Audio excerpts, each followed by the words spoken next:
کہ دونوں تلیاں زمین پر ٹیک کر چہرہ مبارک آسمان کی طرف کر کے لب ہے مبارک جنبش کر رہے ہیں کہ خدا سے کلام کر رہے ہیں.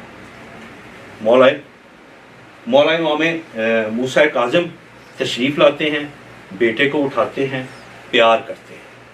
پیار کرنے کے بعد مبارک دیتے ہیں اپنی زوجہ کو کہ یہ اللہ کی خاص مخلوق جو تمہاری گود میں ہے، میری طرف سے اس کی آپ کو ماشاءاللہ ماشاءاللہ ماشاءاللہ. اچھا، ان کی جو ظہور کے بعد جو امام کے جو زندگی جب ان کی شروع ہوئی ہے تو ایک، کیونکہ ہماری زندگی کے 3 حصے ہیں، ایک ہوتا ہے لڑکپن کا، ایک ہوتا ہے پھر جوانی کا، ایک ہوتا ہے بزرگی کا. تو جوانی کے دن جو ہے ہمارے امام علی رضا علیہ السلام کی کس طرح سے آپ دیکھتے ہیں تاریخ برقع میں؟ جی بہت اچھی بات کی، بہت خوبصورت سوال ہے.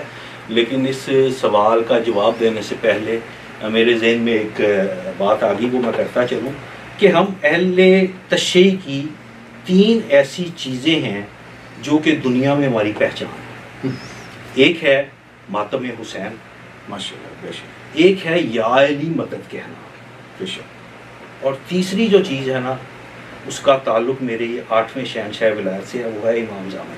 کیا بات ہے، کیا بات ہے، سبحان اللہ. لیکن اس میں سے ایک چیز جو ہے ماتم حسین، اس کے لیے تو مخصوص کر دیا نے اللہ نے کچھ لوگوں کو، لیکن باقی جو 2 چیزیں ہیں، یا علی مدد اور امام زامن باندھنا اپنے بازو پر، یہ صرف شیعوں نے نہیں، یہ دوسرے مذاہب کے بھی لوگوں نے لیا. آپ نے اکثر دیکھا ہوگا ہندو یا علی مدد کہتے ہیں، آپ نے اکثر دیکھا ہوگا اہل سنت بھی اب امام زامن باندھتے ہیں، دوسرے مذاہب کے لوگ بھی امام زامن باندھتے ہیں. تو یہ شیعوں کی ایک پہچان ایسی ہے کہ یہ دوسرے مذاہب نے بھی ہم سے لی. آپ کا سوال امام علی رضا علیہ السلام کے بچپن کے حوالے سے، بات کچھ ایسی ہے کہ مختلف راویوں نے بچپن کے حوالے سے بہت کچھ لکھا، لیکن میرا عقیدہ مجھے کچھ اس بات کی اجازت نہیں دیتا کہ میں کہوں کہ بچپن میں امام بڑے متقی تھے، بڑے عبادت گزار تھے. وسیم بھائی، کیونکہ عبادت اور متقی ہونا یہ ہم جیسے لوگوں کی تو فضیلت ہو سکتی ہے. بالکل. کوئی میرے بارے میں کہے کہ اس کا بچپن بڑا عبادت گزار تھا، یہ بڑا متقی تھا، ہر وقت نماز کی حالت میں، میرے لیے فضیلت ہے. لیکن جن کا ذکر خود عبادت ہو ان کے لیے یہ فضیلت نہیں. تو مولا کا بچپن زیادہ تر اپنے نانا کی قبر اطہر پر گزرا، دادی کی قبر اطہر پر گزرا، اور تقریباً 30 سال اپنی ظاہری زندگی کے مولا امام موسیٰ کاظم علیہ السلام کے زیر سایہ رہے. ایک واقعہ ہے بچپن کا، اور اس واقعے کا راوی ہے مفضل کہتے ہیں کہ میں ایک دن امام موسیٰ کاظم علیہ السلام کے پاس گیا تو انہوں نے اپنے بیٹے علی کو اپنے پاس بٹھایا ہوا تھا اور بوسے دے رہے تھے. کبھی اپنے شانوں پر بٹھاتے، کبھی ان کو زبان اپنی چسواتے، کبھی ان کی زبان چوستے، کبھی بوسے دیتے. جب میں نے یہ سب دیکھا تو میں نے کہا کہ فرزند رسول، میری جان آپ پر قربان ہو، اس بچے کے ساتھ آپ جیسی محبت کر رہے ہیں، آپ کو دیکھ کر میرے دل میں جتنی محبت آپ کی ہے اتنی ہی اس بچے کی ہو گئی ہے. کیا یہ بچہ آپ کے بعد صاحب امر ہے؟ تو مولا امام موسیٰ کاظم فرماتے ہیں، ہاں مفضل، یہ بات میری غور سے سنو اور یہ لوگوں کو بھی بتانا کہ میرے بعد یہ میرا بیٹا جو ہے اللہ کی حجت ہے، اور اللہ کے وہ تمام کام جو فرض ہیں ہم پر مخلوق کے لیے، وہ یہ سارے انجام دیں. اس کے علاوہ جانشینی کا ایک حوالے سے، اچھا یہ میرے وہ امام ہیں کہ جن کو ان کے والد بزرگوار امام موسیٰ کاظم علیہ السلام نے اپنی زندگی میں ہی اپنا جانشین مقرر کیا. بڑا خوبصورت واقعہ ہے وسیم بھائی کہ امام موسیٰ کاظم علیہ السلام نے جب دیکھا کہ ہارون کی نیت کیا ہے ملعون کی، تو انہوں نے اپنے خانوادہ اہل بیت کے اور اپنے محبین میں سے 70 لوگوں کو مدینے میں جمع کیا، اور ان 70 لوگوں کی موجودگی میں امام نے مولا امام رضا کی جانشینی کا اعلان کیا اور باقاعدہ تحریر لکھی اور ان 70 لوگوں کو اس پر گواہ بنایا. تو بچپن اور جوانی تو میرے مولا کی ایسے گزری اپنے خدمت بزرگوار کے ساتھ. ماشاء اللہ ماشاء اللہ. اچھا امام علی رضا علیہ السلام کے بارے میں کہا جاتا ہے مولا کے بہت سارے القابات تھے اور ہر القابات اپنی نوعیت کی ایک بڑی خصوصیت رکھتے تھے. تو میں چاہوں گا ذرا اس پہ بھی تھوڑا سی بتائیے کہ ان کے ہمارے مولا کے القابات جو ہیں تاکہ لوگوں کو بھی پتہ چلے کہ یہ لقب ہمارے مولا علی رضا علیہ السلام کا ہے. جی جی جی جی ماشاء اللہ بہت خوبصورت. مولا کے ویسے تو بہت سے القابات ہیں لیکن جو لقب مولا کا بہت زیادہ مشہور ہوا جو پہچان ہی بن گیا وہ ہے رضا. اب میں تو آپ تو وسیم بھائی اہل زبان ہے میری تصحیح کر دیجیے گا لفظ رضا ہے لیکن رضا کہتے ہیں صحابی. جی تو یہ رضا ان کا لقب کسی نے مولا سے پوچھا نوے شہنشاہ سے کہ مولا آپ کے بابا کو جو لقب رضا ہے وہ مامون نے دیا تھا. تو مولا کہتے ہیں نہیں لِأَنَّهُ كَانَ رضا اللہ فی سمائہ و رضا رسول اللہ فی ارضہ.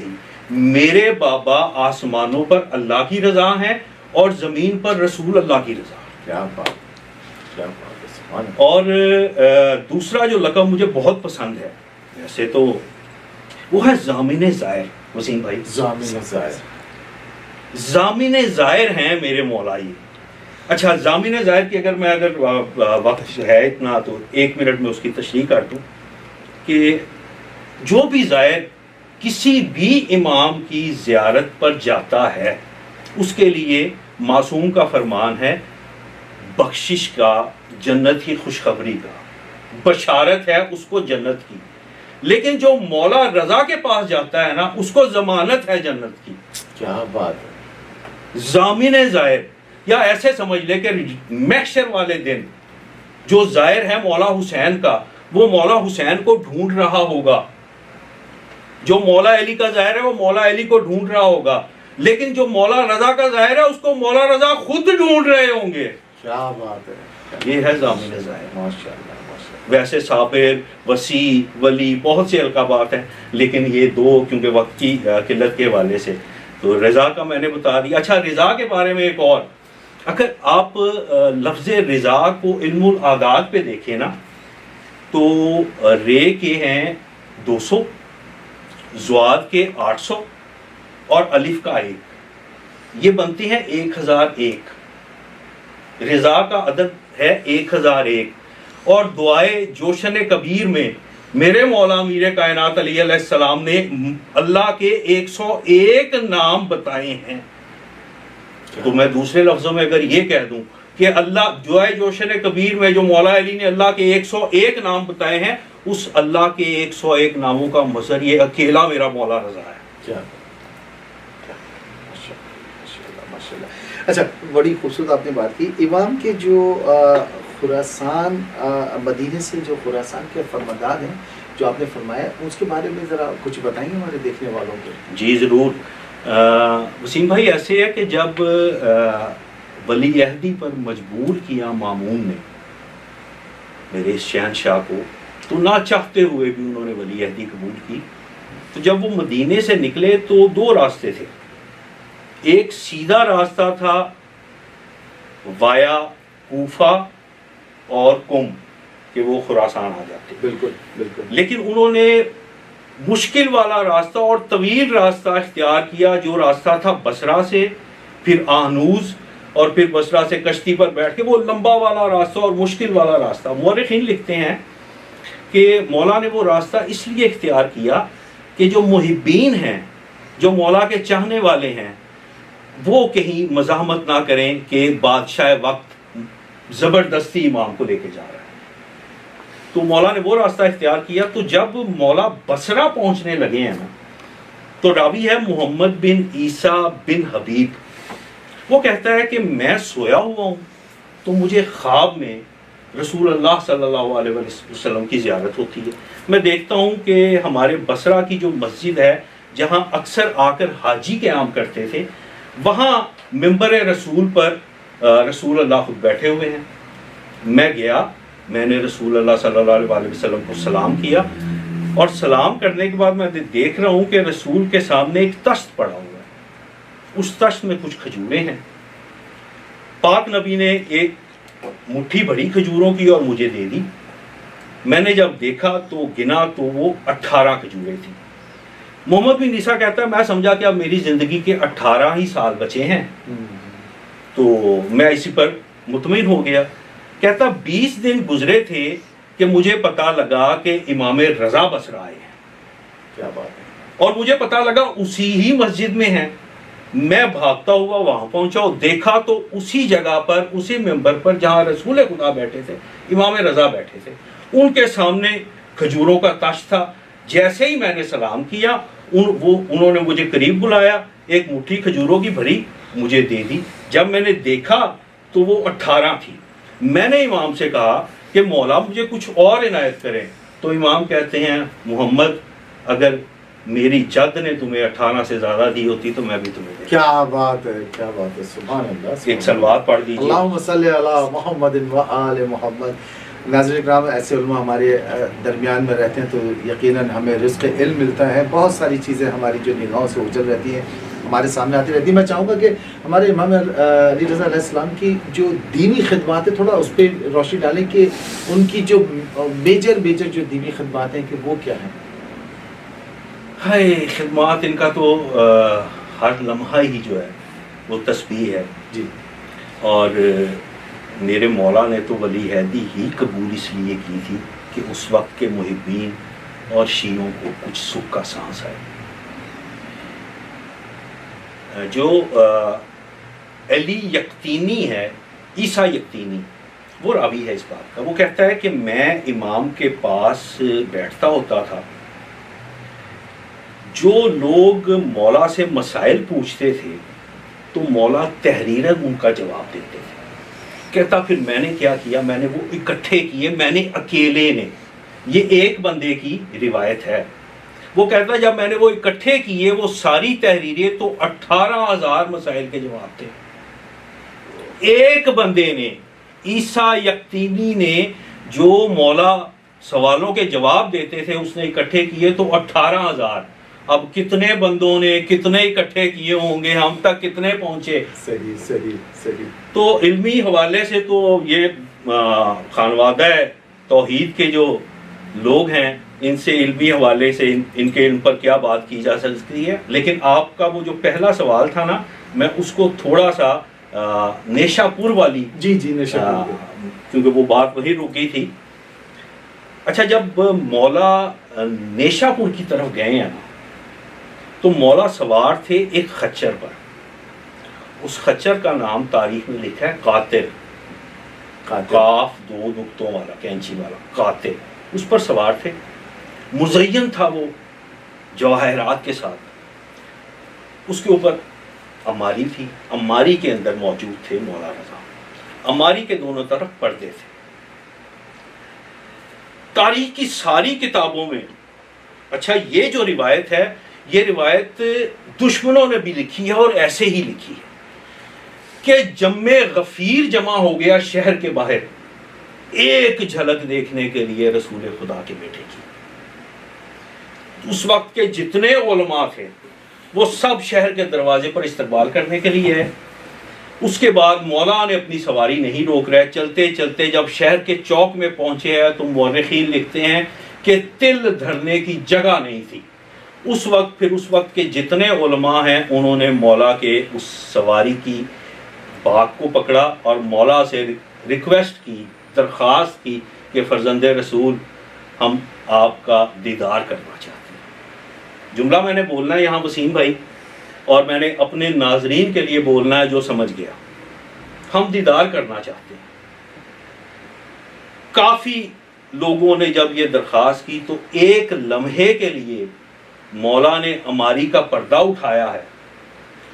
اللہ کے نور کی جب تجلی لوگوں پر پڑی ہے، مورخین لکھتے ہیں کہ لاکھوں کی تعداد میں لوگ غش کھا کے گرے ہیں، سبحان اللہ، سبحان اللہ، اٹھے ہیں پھر غش کھا کے گرے ہیں، اور اتنا حسن اور جمال دیکھنے کے بعد اتنا گریا ہوا ہے ادھر کہ لوگوں نے سواری کے پاؤں تک چومنے شروع کر دیے، لجامیں چومنی شروع کر دیں۔ اب میں یہ سوچ رہا تھا، جب میں یہ واقعہ پڑھ رہا تھا تو میں نے کہا ایک کوہ طور پر نور کی تجلی تھی، وہ جلال کی تجلی تھی، یہ جمال کی تجلی تھی، وہ جلال کی تجلی، یہ جمال کی تجلی۔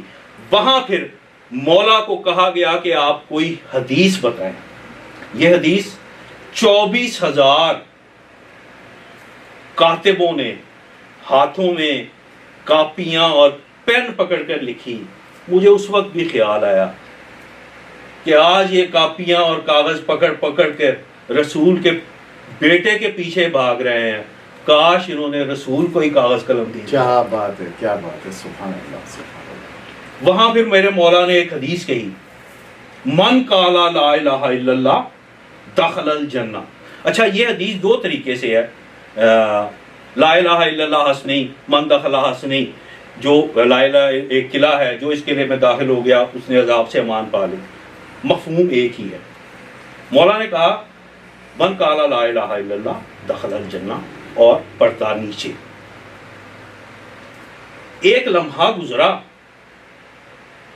اگر مولا صرف یہاں تک بات کرتے کہ جس نے لا الہ کہہ دیا وہ جنت میں چلا گیا، تو پتہ نہیں کتنوں کے ایمان جو ہے وہ ڈگمگا جاتے، کیونکہ ابلیس بھی تو لا الہ الا اللہ کو مانتا تھا۔ کیا بات ہے، بالکل۔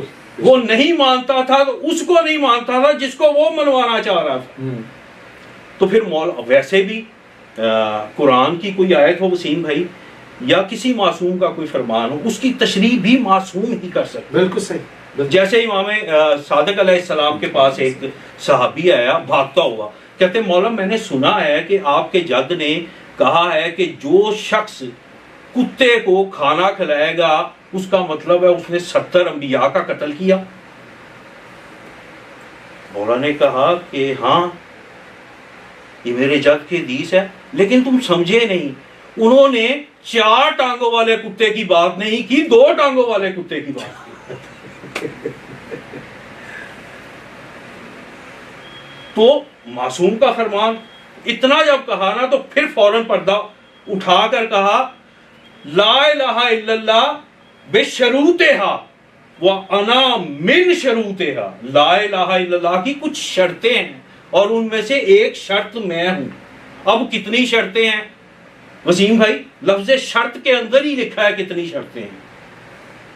شرط لفظ ہے، شین کے ہیں 300، رے کے 200، توئیں کے 9، ٹوٹل ہوئے 509۔ علم والاولاد میں صفر کی حقیقت نہیں ہوتی، 5 اور 9 14۔ لا الہ الا اللہ کی 14 شرطیں ہیں۔ کیا بات ہے، سبحان اللہ، سبحان اللہ۔ اور ان میں سے ایک شرط یہ میرا 8واں شہنشاہ۔ ماشاء اللہ، ماشاء اللہ، ماشاء اللہ، سبحان اللہ، سبحان اللہ، خوبصورت، ماشاء اللہ۔ بڑی سحر آمیز گفتگو رہی ہے آپ کے ساتھ قبلہ، اور یقیناً ہم چاہتے ہیں کہ اس گفتگو کا سلسلہ جاری رہے۔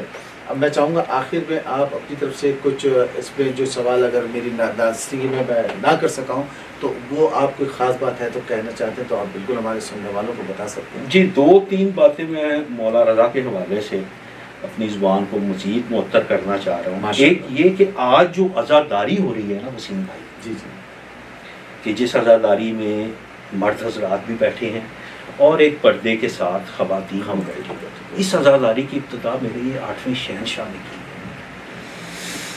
مدینہ میں پہلی مجلس، اور اس روایت کا راوی دیبل ہے، دیبل خزائی اس وقت کے مولا رضا کے دور کے محبان اہل بیت تھے، شاعر آل محمد تھے۔ دیبل کہتا ہے کہ میں امام کے پاس پہنچا تو 10 محرم کا دن تھا، عاشور کا دن تھا، تو امام کہتے ہیں کہ دیبل میں تو تمہارا ہی انتظار کر رہا تھا۔ کہتا ہے کہ میں وہاں پہنچا ہوں تو امام نے کہا کہ آج ہمارے لیے بڑا غمگین دن ہے، تو آپ میرے جد کے مصائب بیان کرو۔ اتنا کہنے کے بعد امام اٹھے ہیں، امام نے پردہ کھینچا ہے، پردہ کھینچنے کے بعد مخدرات عصمت کو بلایا، وہ پردے کے پیچھے بیٹھی ہیں۔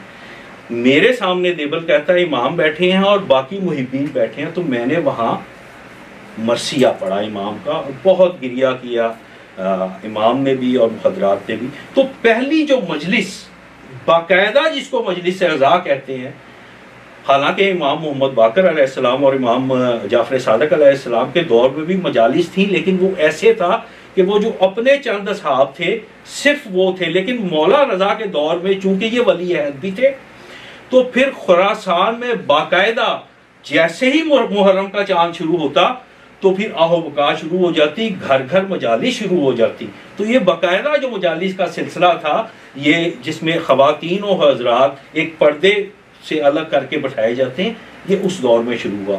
اور دو ایک فرمان ہیں مجھے مولا کے، وہ میں اگر آپ اجازت دے دیں۔ ایک تو میں نے آپ کے گھر پچھلے سال جو میں نے شبیہ ذوالجناح برآمد کروائی تھی، اس میں وہاں ایک روایت پڑھی تھی کہ یوم محشر سیدہ مخدومہ کیا بات ہے، کیا بات ہے، عرش کے پائے کو پکڑ کر مجھے تو اللہ سے کہیں گی کہ مجھے کربلا کا فیصلہ چاہیے۔ وہ روایت میرے مولا رضا کی ہے، اور بی بی کے ہاتھ میں مولا حسین کا کرتا ہوگا۔ اور دوسری جو فرمان جو میں سمجھتا ہوں کہ میں یہاں اپنے ناظرین تک نہ پہنچا سکا تو یہ میری علمی خیانت ہوگی، اور میری کوشش یہی ہوتی ہے کہ جو بات کروں مستند کروں، کل کو کوئی بھی کہے تو میرے پاس حوالہ موجود ہے۔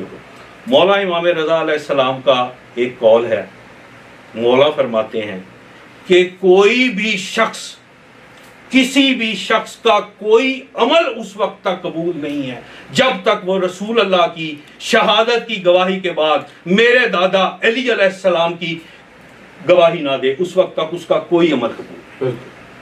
یہ وہ مولا کا فرمان تھا کہ جس کو چھپایا جاتا ہے، لیکن میری یہ خواہش ہے کہ یہ تمام لوگوں تک پہنچی، اور میں نے یہ تمام لوگوں تک آج پہنچا دیا۔ آخر میں ایک مولا کا اور فرمان، مولا فرماتے ہیں، مولا کے پاس ایک آیا مولا کا صحابی، کہتا ہے جی مولا میرا بہت دل کرتا ہے کہ میں روز آپ کی زیارت کروں، یہ آپ مومنین کو میں تحفہ دے رہا ہوں۔ مولا میرا بہت دل کرتا ہے میں آپ کی روز زیارت کروں، لیکن میں کیا کروں، میں دنیا دار آدمی ہوں، بوڑھے ماں باپ ہیں، بیوی ہے، بچے ہیں، روزگار ہے، میں کوشش کرنے کے باوجود بھی نہیں روز آ سکتا۔ تو مولا نے وہاں ایک فرمان جاری کیا، مولا کہتے ہیں من زارا مومنن فقط زارنا، تم ایسے کرو، کسی کو بھی امیر سمجھ کر نہیں، کسی کو حاکم سمجھ کر نہیں، کسی کو رشتہ دار سمجھ کر نہیں، کسی کو بھائی سمجھ کر نہیں، صرف ولایت علی پر مکمل ایمان والا مومن سمجھ کر اس کے گھر جا کر دق الباب کرو، اس کی تم نے زیارت کی، اس کی نہیں کی، تم نے مجھ رضا کی زیارت۔ سبحان اللہ، سبحان اللہ، صلی اللہ اللہم صلی اللہ علیہ وآلہ محمد۔ یقیناً ناظرین اکرام، آپ کو ہمارے جو عالم جناب حسین عباس ظہور صاحب، ان کی گفتگو سے ضرور یقیناً آپ کو مفید ہوئے ہوں گے، کیونکہ بہت چیزیں ایسی ہیں جو آج میری بھی نظروں میں آشکار ہوئی ہیں، اور ایسے علماء کا ہمارے درمیان رہنا بہت ضروری ہے، کیونکہ یہاں سے ہمیں رزق علم بڑھتا ہے، اور مولا ان کی توفیقات میں اضافہ کرے۔ رانا صاحب، میں آپ کو بہت تہہ دل سے شکر گزار ہوں، اور الرجل ٹیلی ویژن کی جانب سے کہ آپ تشریف لے کر آئے اپنے قیمتی وقت میں سے، اور آپ نے ہمیں وقت دیا، اور ہمارے سننے والوں کو تک اپنے اتنی خوبصورت گفتگو آپ نے گلدستہ پہنچایا۔ میں ایک دفعہ پھر وسیم بھائی آپ کا اور الرجل کی انتظامیہ کا ممنون ہوں کہ مجھے موقع دیا گیا کہ میں اپنی زبان کو معطر کر سکوں ذکر اہل بیت کے، اور اسی ذکر اہل بیت کے صدقے میں میری دعا ہے کہ اللہ جل دن دگنی رات چگنی ترقی کرے۔ اس کی انتظامیہ جتنی، اعجاز بھائی ہیں، خورشید بھائی ہیں، وسیم بھائی آپ ہوں، مولا امام زمانہ علیہ الصلوۃ والسلام آپ پر اپنا سایہ رکھیں، آپ کی تمام دینی اور دنیاوی جو خواہشات ہیں وہ مولا اپنی بارگاہ میں قبول و مقبول فرمائے، اور آج کے دن کے صدقے میں مولا جتنے بھی بیمار ہیں ان کو شفائے کلی عطا فرمائے۔ آمین۔ اور تمام دیکھنے والوں کے لیے بھی یہی دعائیں۔ مجھے وسیم نقوی کو اجازت دیجیے، انشاءاللہ اگلے پروگرام میں پھر ہم قبلہ کو زحمت دیں گے، جب تک کے لیے اجازت چاہتے ہیں۔ خدا حافظ۔